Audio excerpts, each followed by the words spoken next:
Today on the Broadway Shuffle, a Texas Tech sports podcast, we react to Texas Tech's loss to BYU, talk about the initial impressions from the spring football presser, and then get into a really interesting conversation that me and Clayton had last night. Grant McCasland versus Chris Beard. Who was the better Tech basketball coach? All that and much more coming up right after this. He makes the catch. He's going all the way. 20, 15, 10. Touchdown. Texas Tech takes home the victory. I'm Zyler Buchanan, pleased to be joined by my co-host Clayton Anderson and the one and only Conrad Mills. No Brennan Baxter today. He is in the great state of Alabama. He's touring. Is it Bryant Denny? Is that how you say it? He is touring the Alabama football. How dare you facility. not know it? Listen, I was just double checking, and I'll say this, and this is from the man himself, and I'm going to quote the Brennan Baxter, so he'll be here in spirit. I will say, Tech's facility is much nicer than Bama's for sure. That's all he had to say. So that's our case closed. Case closed. How he's doing in Alabama, but we miss Brennan. He'll be back on our next episode. But yeah, guys, we're reacting real quickly to the BYU loss. Tough one for those of you that stayed up. Clayton, I'll go to you first. Kind of your initial thoughts from the game. What did you take away from it? Yeah, I feel like it was kind of just more of the same with the top and list Texas Tech Red Raiders. In the first half, we were hitting threes. We looked really good. You built up, like, I think it was a 13-point lead. Second half, the three-pointer goes cold, and you just don't really have enough outside of that. I think the front court is just not going to be good enough if you match up with a team that's really strong in the front court. I think the second half was just so frustrating because it was like kind of a ref show, but also you couldn't rebound and you couldn't hit shots. It was like, why am I even, tuning in to watch this game? I'm watching AJ Devonta foul bait, basically, was what was happening. And yeah, I mean, I think if you're going to go, I don't know what we finished in the second half, but I know, like, in the closing minutes, I think we were 3 of 13 at one point. That's just not going to get it done. And I know that, I was picking Tech in this game because I thought BYU had been terrible, but they definitely played with more energy in this game than they had in a while. And I think it was just kind of a perfect storm of things in the second half, and you weren't able to get it done. Whenever you tied it, though, I did think you had a legit shot, and then unfortunately gave up an open three that got a super lucky bounce. Yeah. And then at that point, tough to overcome. But yeah, what was y'all's thoughts? Yeah, I mean, it's tough because these are both, and it's different, but BYU is missing a key piece. A player that was almost averaging 20 points a game for them. You're obviously missing a much bigger piece, maybe the runner-up for Player of the Year. It's just crazy how much you can't rebound without him. I saw Emery Lita on Twitter. Texas Tech front court played 87 minutes last night. They scored 16 points on 11 shots, grabbed 15 rebounds, and dished out 2 assists and turned it over 6 times. Toppin would give you that in like 15 minutes. And it took you, just crazy how much less efficient you are without him. And I think Clayton brought up a good point. I want to blame the refs. I want to talk about the refs, blah, blah, blah, blah, blah. When you're getting out rebounded like that and you cannot stop paint touch, like they were just getting in the paint at will because we're small and we have to play small. You really can't blame the officials. They made bad calls. That over the back call that ended up being a jump ball was one of the worst ones I've seen this season. I really just don't know if I can pinpoint a worse call, but you can't blame it on that when you're getting out rebounded like that and when they're just getting to the paint at ease. We couldn't stop Rob Wright. It was frustrating, and then you tied it up again, and then they clanked in a three. You get the over the bat. It was just a frustrating game that both these teams are limping into the finish line. Neither of them have serious March aspirations, and it's a frustrating what could have been season kind of for both of these squads. So congrats to BYU. Nobody beats their men's teams 6 times in a row. So we weren't able to do that. Only 5 in a row. So, Conrad, what are your kind of thoughts moving forward from this? You guys hit everything for me. I mean, I think it's with Texas Tech basketball at this point. No disrespect to the current team, the current staff, anything like that. I mean, it's really hard for me to watch this team without JT Toppin. Like, it's really hard because you're sitting here thinking, man, what could have been a Final Four potential favorite with a guy like JT, Christian, Atwell, we know all the players, is now, it's just decimated by injury. And people will say like things like, well, you should be able to do things without JT. It's like, man, JT was such a big part of this team. Like everything was revolving around him in some sense, obviously with Christian too. And when you lose a player like that, it's just hard not to watch these games and think, oh man, it's more like it's almost depressing in a sense, because you're like, man, we have him, we beat TCU, we have him, we beat BYU, like we beat all these teams that we lost to, and it's discouraging. And so for me, I mean, it's just a time of, I don't know, extended mourning, if you will, like, because it's just not what we thought it would have been this year. And you were never, I mean, I know you come out with adversity and you win 3 straight without him, but you were just never going to be the team that you were when you had him. And so I think for me, that's the hardest thing. Game last night, obviously with Atwell and Christian playing 40 minutes. I mean, that's what has to happen. Both those guys have to have just all-time games every single game in March if you really want to do anything substantial, because this team, like you said, Zyler, with the front court stats, it's just like, what can you really even do at this point? You can't add another player to your roster. Like, you can't do that. And so you just got to make do with what you have, and just disappointed. Not that this isn't a good team, but just disappointed that it's not where it could have been. It is shocking to me that we battled on the glass with Iowa State. That result makes no sense to me. Yeah. But I want to kick it over to Clayton for the play of the game, sponsored by Hub City Body Shop. This is brought to you once again by Hub City, proud supporters of Texas Tech. Big plays come with big hits, and if your carver takes one too, Hub City knows how to fix it. All right, Clayton, give us your Hub City Body Shop play of the game. Yeah, I think there was actually a few to choose from the first half, but as far as the second half goes, I feel like the only high leverage play that went your way in the second half was when Christian hit that side step 3 on Keita to tie it up at 75. I think I can't remember how much time was left. I think there was a minute and a half. But then, as we talked about, unfortunately gave 3 after that. But at the time, that was a huge play, another huge shot for Christian. So that was my play of the game. He is just like Toppin. I'm going to look back and be like, man, this dude was super special. And I didn't appreciate him as much as I probably should have. And big shout out to Hub City Body Shop, man. If you guys are out there and need to get something fixed, go take it over to those guys, man. Great sponsors of the show, and we appreciate them being here for us. Clayton, wanted to jump over, look around the Big 12, kind of preview some of those first-round matchups. We're going to get into football spring talk right after that, and then talk about Coach McCasland versus Coach Beard and who would we rather have. But we've got Arizona State and Baylor, Cincinnati and Utah, BYU versus Kansas State, and then Colorado, Oklahoma State. Tipping off on Tuesday, you will receive the double bye into the quarterfinals as the 4 seed and face whoever wins out of Arizona State and Baylor, and then they'll play Iowa State. So that's kind of where you are in the bracket if you haven't seen the results. Any of these first-round matchups pop out to you? Any stone-cold locks for our gambling friends out there in the audience?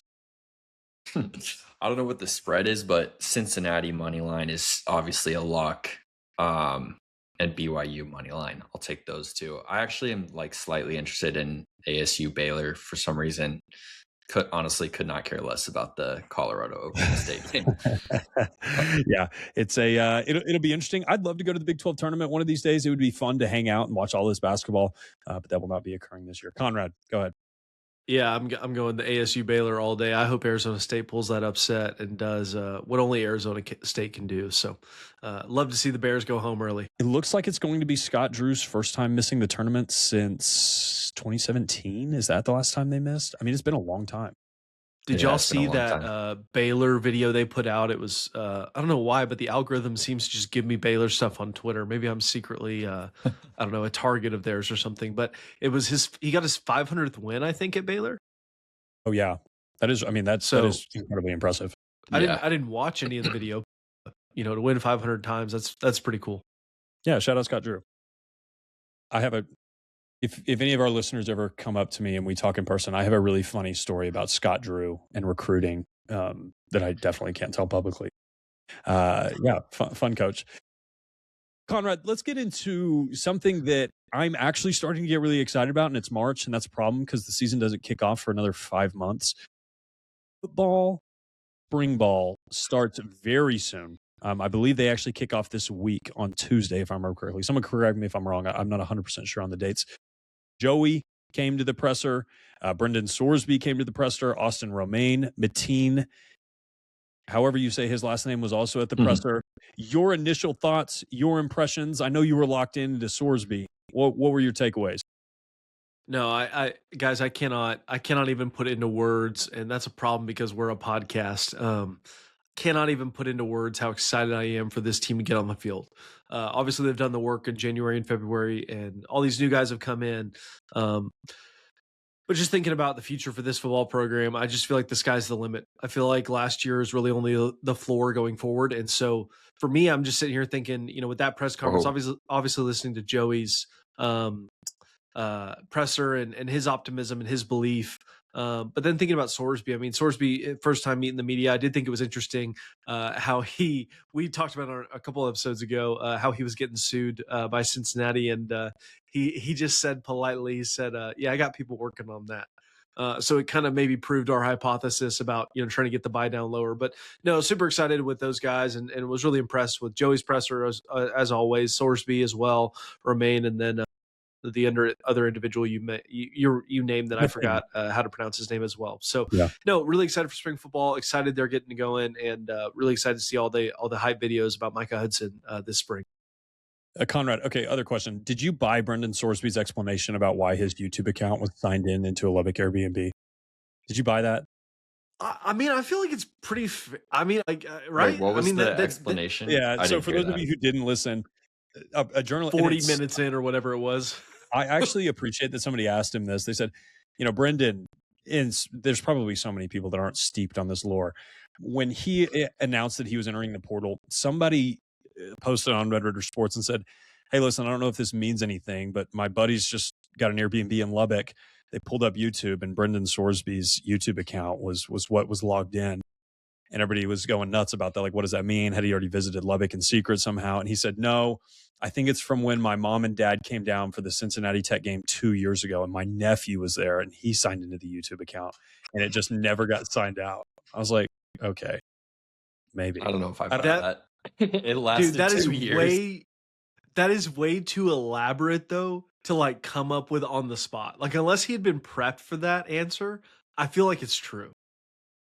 I just that's so crazy. That's so crazy in the moment like that. It's just if you've ever done Airbnbs, everybody signs. Maybe it's because his nephew didn't, but I don't know. Just interesting. Well, his nephew is pretty young, so I don't know. Maybe I kind of maybe cousin something, some family member. Yeah. I mean, to come up with that, if he could come up with that type of explanation on the spot, his mind is working at a way higher level. There's way higher level than anybody. It basically it has. If that is what happened, if he just came up with that and made that up, that's like Fernando Mendoza level smart. So the odds are looking good for Texas Tech football in 2026 based on that and that alone. This is a Paul Feinbaum segment. That is exactly what we did, folks. Zyler, what were your thoughts about that? Yeah, well, no real thoughts on the YouTube thing. Yeah, Joey. So I guess big news, if people didn't listen, Bryce Pollock and Tyrion Grant will be out for the spring with shoulder stuff. I'm trying to remember who else. Jaden Cofield is out with an Achilles. Dingle's still out. Quentin Joyner will be out till June. Will Hammond's throwing again. So potential QB1, maybe. What do you think? Should me and Brendan bring back up the Will Hammond starter train again? Okay, but in fairness, I think me and Brendan were right directionally about what this team needed at quarterback to get where they wanted to go. But anyway, I digress. I'm trying to think if there were other injury news and notes. I think Leighton Stone is out. That was about it. I mean, fairly run-of-the-mill. You're just hoping to get through spring without injuries. But yeah, I mean, excited for the team. Austin Romaine looks like he's going to be a dude. He's still wearing a cast, so I guess he's not going through it full. They're going to protect his wrist, and that's, for those of you who don't know, that's kind of your Jacob Rodriguez replacement. He'll be playing the weak side linebacker spot alongside Ben Roberts.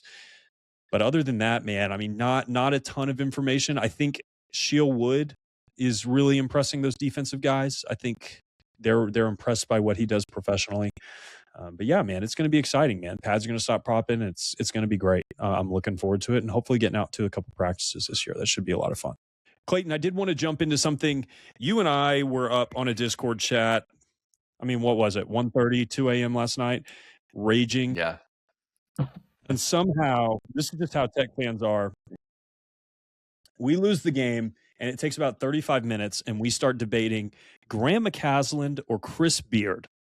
Who was the better Texas Tech basketball coach, and who would you rather have as your basketball. And it's hard to say with Beard right now, who was the better Texas Tech basketball coach, I think is the more interesting question. I will open the floor to you and kind of give your thoughts. I think we both had some interesting takes on this. Yeah, I feel like you and I are pretty much on the same page on this. I think that Chris Beard, as it stands right now, is the greatest coach in Tech history because he did take us to national championship. But I think Grant is the better coach, and I think what he does is more sustainable, more adaptable. Like, to me, Chris Beard's fall off recently is not just because he's at Ole Miss, which is a tough job to win, but it's also with the charge rules. Like, I feel like he had the perfect storm. He had this innovative no middle defense. I know he wasn't the only one who did that, but he was one of the first who like really excelled at that and kind of took advantage of the charge rules and like kind of created the perfect defense off of that. I don't know that he like has enough on both sides of the ball to evolve as college basketball evolves. I think Grant, what he's done is, I don't know. I just think it's like he runs a better system offensively easily, and I trust him. Like, he's gotten the defense to work each year, even if it hasn't been as good as what Beard does. But I think for me, it's like pretty easily Grant seems like the better coach. And obviously now, like you said, not a single program in the country would take Chris Beard over Grant at this point in their careers. Sure, yeah, I think, yeah, for sure. But I even think like what they've done. Like I said, I mean, Beard right now is still the greatest coach, but I think that Grant, to me, is a better basketball coach. I wonder, and I think he's the most accomplished in the postseason. I think about the memorable regular season games from those Beard teams, and I think you had some fun home results. I think the ones that stick out to me are the 2018, or I think it might have actually happened in 2017, but the 2018 season where you knocked off Kansas and Lawrence for the first time ever. I think that was a really memorable result. Beating Iowa State in Ames to win a share of the Big 12 title was a really fun result. And I know there's some others that I'm probably missing. I just feel like, and maybe it's a prisoner of the moment, the Grant McCasland victories that he's racking up in the regular season are almost unparalleled. Like, the win at Houston without JT Toppin when Grant got ejected is an all-timer. The win at number 1 Arizona, single loss Arizona, that is an all-timer. Win against Iowa State without JT Toppin, I mean, it's an all-timer. It's a top 10 program win. Maybe not top 10, top 20. And I feel like he just does that with routine consistency, and the only knock is the postseason stuff. And he, first round exit in 2023, and then, or excuse me, the 2024 tournament in 2025. You went to, yeah. Oh, excuse me. Yeah, 24 was a first round exit. 25, you went to the Elite Eight, and then this year, but each postseason, he's had crazy injuries. Like, you had Darian Williams and Warren Washington out in 24. Chance McMillan is like hobbled and can barely play in 2025. And this year, you're not going to have JT Toppin. And I think and injuries are a part of it. Like, you could also say Beard was missing Evans in 2018 when he broke his toe in Waco. And I think that's fair too. Tariq Owens gets hurt in the Final Four. It's not like Beard hasn't had injuries. I just feel like if Grant is probably due at least another win in each of those postseasons if he doesn't suffer these injuries. And I feel like he's been really unfortunate in that regard at Texas Tech. Conrad, your thoughts? No, I completely agree. I mean, it's hard. I mean, accomplishments based on paper, that's not a conversation at this point. I mean, national championship runner-up, I mean, you can't argue with that. And so I think you do have to give Chris his kudos there, but at the same time, what Grant's been able to do offensively, getting the defense to work, and I think the type of person you are really matters. It matters to me, and I think that speaks a lot to Grant's character, and just the way he's run this program is just so well done. It's a well-oiled machine, and I don't know. I mean, Zyler, you mentioned the injuries, and because I was about to make the point of, well, yeah, but you Grant's injuries, you don't have all these injuries. Where does he get to? But you can't make that point if you don't make the same thing for Beard. And so I honestly think it's too early to tell. I mean, you guys heard it. You guys heard Dusty Womble's comments about Grant. If you listened to that episode with him, how he feels about Grant, and he said this staff will win a national championship here if they're here.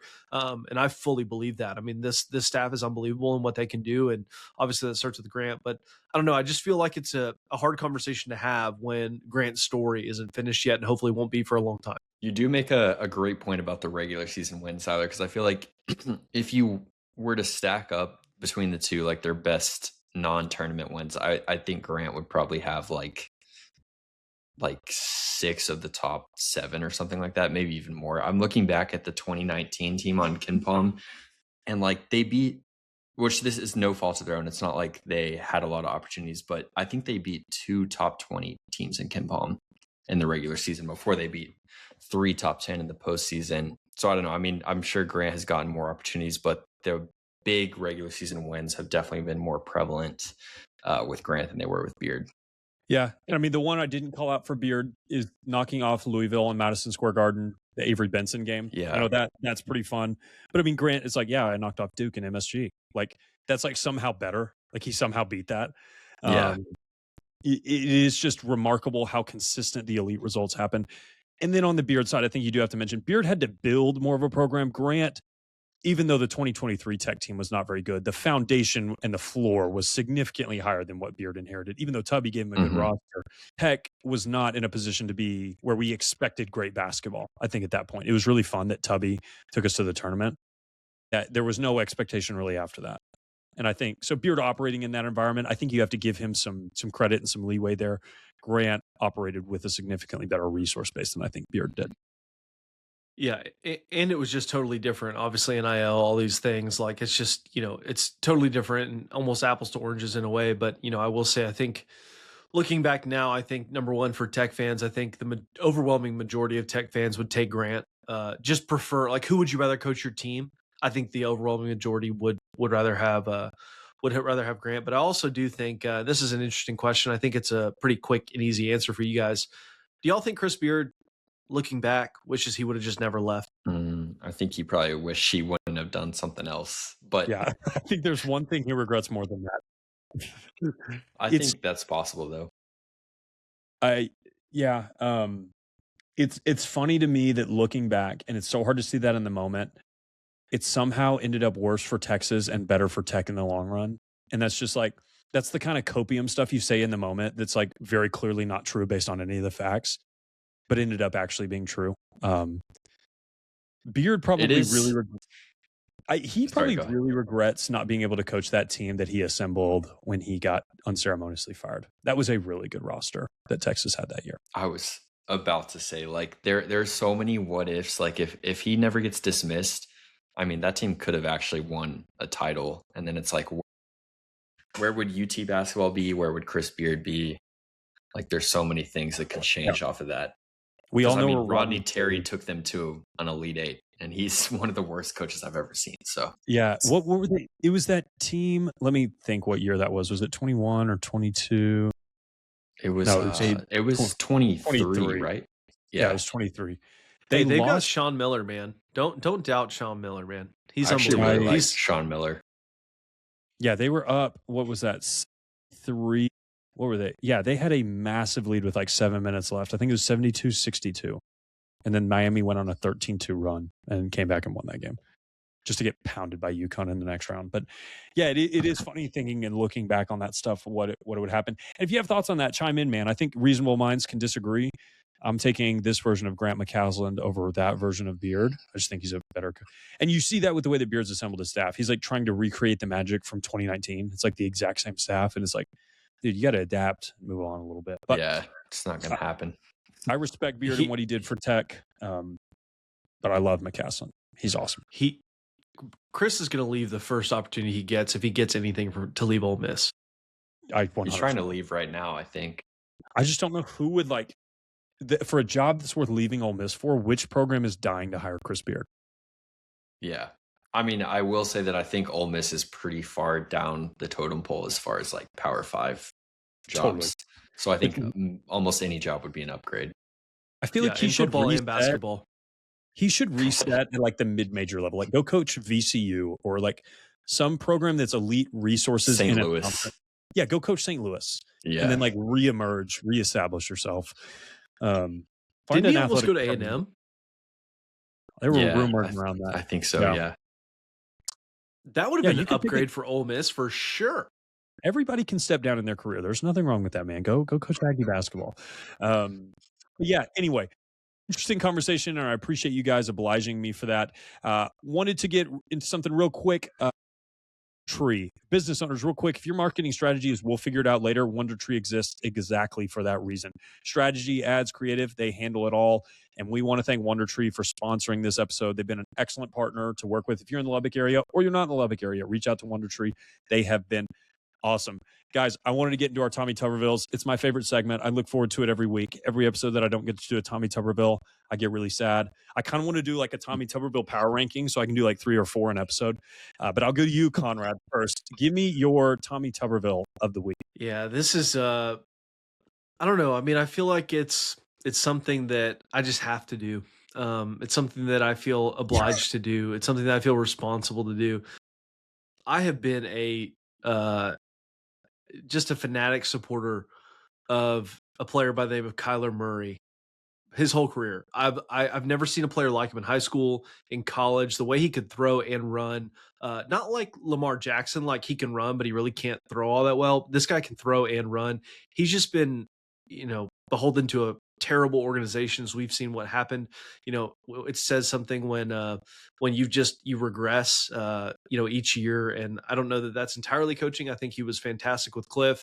That's a whole different conversation. But when you kick him to the curb and say, yeah, we're going to go get something better, when they have pretty much ruined every player and every quarterback they've had since Kurt Warner. It's just you guys are not you're not going to go up. You're just going to go down. And maybe that's the plan. Maybe they want generational talent, Arch Manning. I don't know what they want to do with that position. But Arizona Cardinals, you are going to make Kyler Murray a very happy man by letting him walk and go to the Minnesota Vikings and win comeback player of the year next year. So the Arizona Cardinals, you are my Tommy Tuberville of the week. It's so funny that Dante Moore decided not to come back when it's like the Cardinals, Browns, and Jets are all going to be there again next year. They're just waiting. Yeah. They're just there in perpetuity. You're going to go to one of those 3 teams and you're going to like it. Well, that's a good one, Conrad. And what's crazy to me about this whole thing is the exhibit A for how terrible organizations ruin quarterbacks or just don't let them get to their entire potential is Sam Darnold, right? What Sam Darnold was at the Jets, then what he was at the Browns, or not the Browns, the Panthers, and then going to 49ers, and then obviously the Vikings playing really well there, Seahawks winning the Super Bowl. It's coaching and the organizational structure matters so much in the NFL that maybe you would think these organizations like the Cardinals, like the Browns, like the Jets, it's maybe y'all should just clean house and go hire somebody that actually knows what they're doing and just but that's ownership, and obviously ownership is a whole different thing. But ownership, GM, coaching staff, situation, organizational culture matters tremendously in the NFL for these quarterbacks. And I just don't understand why they don't learn at this point, but I'm not an NFL executive, so I don't get to make those decisions. I have a hot take there. I think Sam Darnold is the outlier, not the rule, and he's going to get a lot of bad quarterbacks retread options. That's my take on that. But Kyler was better. It's hard. I was about to say, it's hard to make the decision to clean house of your entire front office on Kyler Murray. Let's be honest. He hasn't shown. Are we forgetting his first 3 years in the NFL? He showed more promise with the Cardinals and 5 times as much promise with the Cardinals as Darnold did with the Jets. I'm going to make the same argument you make about Josh Allen. How many playoff wins? I think it's a little bit different when you play. The Bills organization is a way different organization than the Cardinals. The supporting cast of the Bills is way different than the Cardinals. No, I think that's fair. And they play in a way 0. Yeah. They do play in a tough division too. Yeah. I just feel like a guy with Kyler's talent, you give him Kevin O'Connell and Justin Jefferson and Jordan Addison and TJ Hawkinson. I just Call feel of like Duty that's will still exist. Call of Duty is still going to be around. I do think you make a good point, which is why it's insane how bad JJ McCarthy and Carson Wentz were this year. It's truly the hardest situation to fail in maybe the entire league. It is. Somebody said this. The Vikings need to cut JJ McCarthy and re-sign him so it can be a rehab project, not a draft. They just that will fix everything. Hey, we can But, come back to this conversation this time next year. I promise I'll be right. I promise I'll be right if he goes to the Vikings. Malik Willis, where does Malik Willis go? I feel like he'd be a great Vikings quarterback. I don't know. Does TCU need a quarterback or Baylor? Gosh, no. I think Malik Willis is going to be a Cardinal. That's my spicy take. Malik Willis in the Phoenix. I mean, I know he's cheaper than Kyler, but like he's not even going to be. He's not going to be as good as Kyler. Yeah, I was about to say. I think he's going to be terrible again. I think he I'm a looked Malik good. Willis truther. I'm a Malik Willis Really? truther. Yeah. Oh yeah. You're a big All right. Liberty believer, aren't you, Zyler? Big Liberty guy over there. I am. What was that guy's name? The pool cleaner dude. Anyway, I digress. Okay, I actually have a question for you guys. Since we're just ripping here and we've just completely gone off the rails.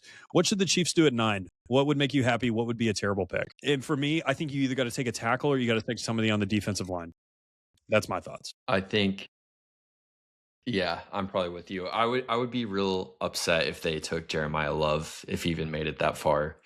I don't know if I'm on board with the tackle because I feel like they have, like, I think that Simmons is good. I would prefer if either Bain or David Bailey dropped to them, but I don't know how likely that is. Conrad Mills, who are you taking if you're Brett Veach? It's so hard for me because I think obviously defensive line is their biggest, I would probably say biggest need. The offensive line is, I mean, they've got some guys there. Obviously Simmons, they've got Smith, Creed, like they've got some guys there. They just have nothing almost on the defensive line. Like Chris Jones is getting up there. Like he's not the same player he was. Love would be absolutely electric in that offense. That would change the way You are right. that would change the way they threw the ball. That would open things up more because people would have to respect their run game. No offense to Isaiah Pacheco, but he does not scare anybody, and that's pretty obvious by now. Good player, but just he's not scary. So I'd be really happy with Love there because of what that could do. Or this may be a little wild card. Jacob Rodriguez would be fantastic. No, I'm kidding. I'm kidding. I'm kidding. No. Caleb Downs. Like Nick Saban said he is the one non-premium position. I think that's a great call. Yeah. Well, but think about, I mean, Nick Saban said he was what? One of the smartest, if not, I think he said the smartest players ever coached. Didn't he say? I think he said that, which he played for him as a true freshman. That's unreal. Mm-hmm. And then what he did at Ohio State, that changes. Like, and he's a 10-year starter at safety. That changes that defense. He's like the big time eraser that you got back there. He'll make big tackles. He'll pick balls off. I mean, he'll do everything. So I'd love to see Love or Caleb Downs there. I just don't know. That is a great take, Conrad. I think I could get down with that. Yeah, and if the Kansas City Chiefs are listening to this and would like to hire me to be a consultant, I'm very expensive, but I know hardly anything about football, but I'd be happy to work with you guys. Well, for the longest Tommy Tuberville segment for an individual person of all time, the record goes to Conrad Mills and him distracting me. Clayton, I'll go to you. You're Tommy. Yeah, my Tommy this week. Honestly, I don't know if this is my best work, but I do think it's deserving. I'll give one to UNC basketball. They were playing Duke this weekend. They were massive underdogs. I think it closed at like 17.5, which was the biggest spread in that game since like 2001. And they were actually playing them close. With 16:45 left, Duke was up 47-44. Fast forward 10 minutes later, the score was 71-46. They went 10 minutes, they scored 2 points, and Duke stretched their lead from 3 to 25. So that's not exactly how you want your second half of your biggest rivalry game to go. So UNC, you're my Tommy. Clayton, that's a great one. I will just give a spoiler. We're going to talk brackets here in a few weeks. Duke will be my champion. Not even a question. They're going to win it all. My grandmother used to pick Duke every single year. And it was always just like, it's Grandma, paid why? off like twice. Yeah, I think the Butler year, and then that's the most recent one I can remember. No. The bad team that 2015. Won. Yeah, 2015. Wisconsin. Yeah, that's the other team. Yeah, what a team. Anyway, my Tommy Tuberville. This is going to go out to the NCAA bubble. There's a lot of people that want to expand the tournament, and it's legitimately one of the, unless you've listened to CFP committee members talk, it's the worst argument you have just ever heard of in your life. It's truly, they just want to make more money. There's no legitimate argument for it. There were 9 bubble teams in action that all needed a win this Saturday. It was Oklahoma State, Virginia Tech, Auburn, Cincinnati, SMU, New Mexico, Cal, Indiana, and USC. All within 5 to 6 point spreads. All of them got blown out. None of these teams were remotely competitive, except Virginia Tech. I'll say that. Shout out Mike Young. But yeah, the bubble this year and people that want to expand the NCAA tournament, just awful people all around. That's my Tommy Tuberville of the week. So looking forward to the tournament, looking forward to Champ Week. If you're not watching basketball this week, man, turn on some of those low major and mid-major conference tournaments, especially the championships, man. They are awesome hoops to watch. There is really good stuff happening. And when you see those kids that, win a game and realize it'll be probably the biggest athletic moment of their life coming up and that they've accomplished that, it's really, really cool. I don't know if you guys saw the meme that was going around for the Long Island University, the Fins Up guy. They qualified for the tournament. So Fins Up is coming to March Madness. That's really exciting. But yeah, we'll wrap up with that. I know nobody wants to hear me wax poetically about the Northeastern Conference or the America East basketball. But Conrad, one more thought. Yeah, in terms of sports, I think people may not want to hear me wax poetically about, but I will just for the listeners. Golf season is back in full effect. Akshay Bhatia won a playoff today over Daniel Berger at the Arnold Palmer. Players is this coming week. I mean, golf is full send right now. So if you're not a golf fan, you should be because it's a pretty awesome sport. But golf season is here, and looking forward to the Masters here just in a few weeks. And Oberg played well today. He was in contention. He was. Yep. He'll win the Masters this year. Yeah, that'd be great. I mean, he's always in contention there. But yeah, for Clayton, Conrad, and myself signing off, thank you guys for tuning in. We appreciate it, and we'll see you guys on Thursday. Thanks, and we'll catch you next time. He makes the catch. He's going all the way. 20.